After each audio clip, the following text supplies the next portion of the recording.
Debate के दूसरे चरण में आपके भीतर आए इस क्रांतिकारी बदलाव पर हम इस चर्चा को जारी रखेंगे। वीरेंद्र सिंह जी हमारे नेशनल हेड हमें डिबेट में ज्वाइन कर चुके हैं। वीरेंद्र जी, आज तो ऐसा बहन जी ने दावा किया कि 2007 वो दोहराने जा रही हैं, क्या ये संभव है?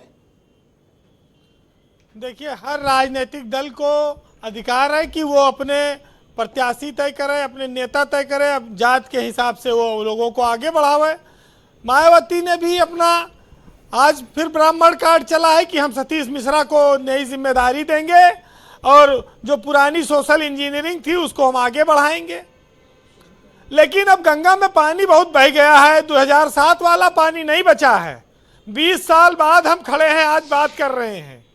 मायावती के पास किसी भी सदन में एक भी विधायक नहीं बचा है, न सांसद बचा है। तो मायावती के पास जो अपना वोट बैंक था उसमें से आधा से ज्यादा छिटक के चला गया है बीजेपी और कुछ जो है समाजवादी और इंडिया गठबंधन के साथ। भाई, अपना मूलधन पहले लाओ, तब तो ब्राह्मण वोट देने आएगा। पहले अपनी ताकत दिखाओ। आज जरूर ये बात आई कि सतीश चंद्र मिश्रा का कद बढ़ा रही है बहुजन समाज पार्टी। बढ़ाना भी चाहिए। जब आप जिस सोशल इंजीनियरिंग के सहारे सत्ता में आए थे वो सब एक एक करके छोड़ के आपको चले गए, एकमात्र सतीश चंद्र मिश्रा बचे, तो आप उनको सम्मान बढ़ाइए अगर आपको वोट लेना है ब्राह्मण समाज का। देखिए, सतीश चंद्र मिश्रा के समय में 4-5 नाम ऐसे थे जो उनको अपना बॉस मानते थे। अंटू मिश्रा एक उसमें से यहां बैठे हुए हैं। नकुल दुबे, ब्रजेश पाठक, गणेश पांडे, रामवीर उपाध्याय, सबको मायावती ने बड़े बड़े ओहदे दिए, पद दिए और सतीश चंद्र मिश्रा के नाते दिए। सतीश चंद्र मिश्रा भी कैबिनेट मिनिस्टर के बराबर उनका दर्जा रहा, राज्यसभा में रहे। लेकिन बात यह तब की थी जब आपकी बाजार चढ़ी हुई थी। अब बाजार में न खरीदार है, न ग्राहक है, न दुकानदार है। अब पानी बह गया बाजार में बहुत। अब मायावती की जो बाजार चढ़ी थी वो 2007 की बाजार थी। देखिए, एक माहौल बनता है सियासत में और वो माहौल मायावती के पक्ष में था। और तब ब्राह्मण के सामने बीजेपी नहीं थी। तब बीजेपी बहुत उस समय उत्तर प्रदेश में बहुत छोटी पार्टी के तौर पे थी, संकुचित थी, उसका उभार नहीं हुआ था। मोदी 2014 में आए, उसके बाद से बीएसपी डाउन चली गई, तो ब्राह्मणों के सामने उस समय एक विकल्प आया था और इसलिए वो सब इसमें गए थे। जब से बीजेपी आई, ब्राह्मण उनके साथ चला गया। बीजेपी को माना जाता है कि सवर्णों की पार्टी रही है और ब्राह्मणों को, पंडितों को, ठाकुरों को, बनिया को, लाला को, इनको वोट देने में आसानी होती है बीजेपी को। वो तो सतीश चंद्र मिश्रा और उनके सोशल इंजीनियरिंग पे उस समय दे दिया उन लोगों ने। ब्रजेश जी, सतीश मिश्रा को ये सब जितने नाम मैंने आपको बताए सब एक एक करके छोड़ के चले गए। कोई सत्ता के साथ चला गया और अंटू मिश्रा को निकाल दिया गया, तो वो अकेले बचे रह गए। ठीक है, ताकत चली जाती है तो लोग छोड़ जाते हैं, इसमें कोई बुराई नहीं है जी।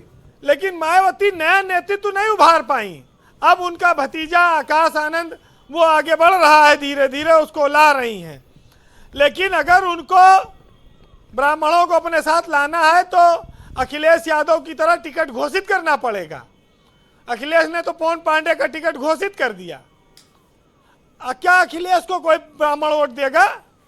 अरे, जहां जहां कैंडिडेट देंगे अखिलेश, वहां वहां उनको वोट मिलेगा और ब्राह्मण अपना बाकी बीजेपी के साथ जाएगा और इधर उधर वो नहीं जाता है। आप ये जान लीजिए। यही बात अंटू मिश्रा को समझा रहे थे, इन्हें नहीं समझ में आ रही थी। सुनील शुक्ला जी को भी यही बात में समझा रहा था, जो आपने एक लाइन में कह दी कि जाएगा बीजेपी में। देखिए, इसलिए भी जाएगा कि वो अपना वोट पानी में तो डालेगा नहीं। जब वो जान रहा है कि हम मायावती बीजेपी से डरी हुई हैं, जब दलित जान गया ये बात, तो ब्राह्मण नहीं जानता है, तो वो क्यों देगा वोट? और वो जाएगा कि भाई जब वो वहां वोट देता है जहां जिताता है, जहां जीतने वाला कैंडिडेट होता होगा, ब्राह्मण वहां वोट देगा। और हारने के लिए वोट नहीं डालता कोई अपना पानी में। मायावती के पास अभी देने के लिए कुछ नहीं है। अभी उनको फिर से अपनी खोई हुई ताकत प्राप्त करनी है और उसमें वक्त कितना लगेगा ये रिजल्ट बताएगा। लेकिन बीजेपी में देखिए, पाठक जी इस समय, ब्रजेश पाठक उप मुख्यमंत्री हैं और एक बड़ा चेहरा है ब्राह्मणों के बीच में, उनको प्रोजेक्ट भी कर रहे हैं लोग, तो उनको छोड़ के वो क्यों जाएंगी बीएसपी की तरफ ब्राह्मण समाज। और दूसरा, अभी हरीश द्विवेदी को महामंत्री बना दिया बीजेपी ने, तो बीजेपी तो इन सबसे आगे ही है। और बहुत सारे ब्राह्मण पंडित मीट मुर्गा खा रहे हैं और ये सब जो अवसर के हिसाब से भी निर्णय कर लेते हैं।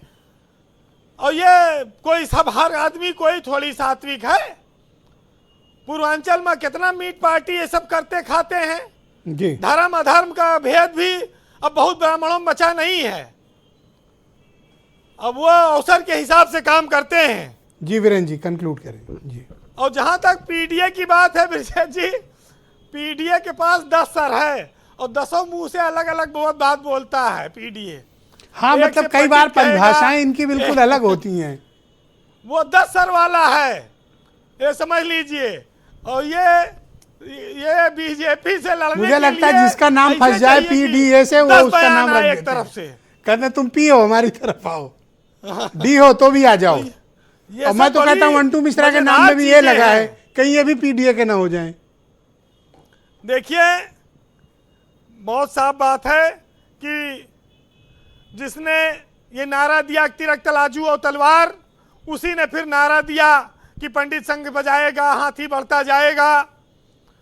इस देश में समय काल परिस्थिति के अनुसार ब्राह्मणों ने पार्टियां चुनी और उनको आगे बढ़ाया है। जी वीरेंद्र जी, जी कंक्लूड करें। अब राहुल गांधी भी तो अपने आप को जनेऊधारी ब्राह्मण कहते हैं, उनके साथ भी तो बहुत सारी चीजें हो सकती हैं। लेकिन जब से 2014 से मुख्य मुकाबले में भाजपा आई है, ब्राह्मण ने उसे अपनी पहली पार्टी बनाया है। और मायावती अगर ब्राह्मणों को अपने साथ जोड़ने में कामयाब रहती हैं तो उनका सौभाग्य होगा। और वो सतीश मिश्रा को कितनी ताकत देंगी। सतीश मिश्रा 50 साल अभी उन्होंने अपनी पूरे किए हैं वकालत के, तो वो जिम्मेदारी, भाई भार दो, जिम्मेदारी जिसको दो, जिम्मेदारी ढो पाओ, वो भी तो देखना पड़ेगा जी। वैसे सुनने में एक बात ये भी आ रही है कि बीजेपी नरोत्तम मिश्रा को हो सकता है उत्तर प्रदेश का राज्यपाल बना के भेज दे। क्या कह रहे हो? नरोत्तम मिश्रा को क्या बात कर रहे हो, सच में? उत्तर प्रदेश का राज्यपाल बना सकती है ब्राह्मणों को सम्मान देने के लिए। कोई बड़ी चीज नहीं है। अरे तभी बड़े कांड होंगे, ये भी जान लो। वैसे ब्राह्मणों को विप्र कहते हैं, लोग सम्मान देते हैं जो अच्छे हैं जी, जो मृदुभाषी हैं, जो धर्म के जानकार हैं, जो समाज की भलाई के लिए काम करते हैं। जी वीरेंद्र जी, आप 4 लाइन सुनिएगा, वो कौन किसके साथ जाएगा ये अलग बात है। जी। कि अगुआ बनकर रहता हूँ, ब्राह्मण हूँ, गर्व से कहता हूँ, ब्रह्मा जी के हम जाए हैं, बुद्धि कौशल बल पाए हैं, हम नीति न्याय संचालन में, सद धर्म के पालन में, यूं तो कोमल है स्वभाव मेरा, हर विद्या पर है प्रभाव मेरा, भले संसाधन से रहूं रीता, तब में जीवन बीता, और नित्य हर पूजा रत रहता हूँ, ब्राह्मण हूँ, गर्व से कहता हूँ। वाह, वीरेंद्र जी ब्राह्मण समाज के सबसे फेवरेट पत्रकारों में से एक हैं। बहुत शुक्रिया वीरेंद्र जी हमारे साथ जुड़ने के लिए, अपना फीडबैक, ओपिनियन और पॉलिटिकल ऑब्जर्वेशन हम तक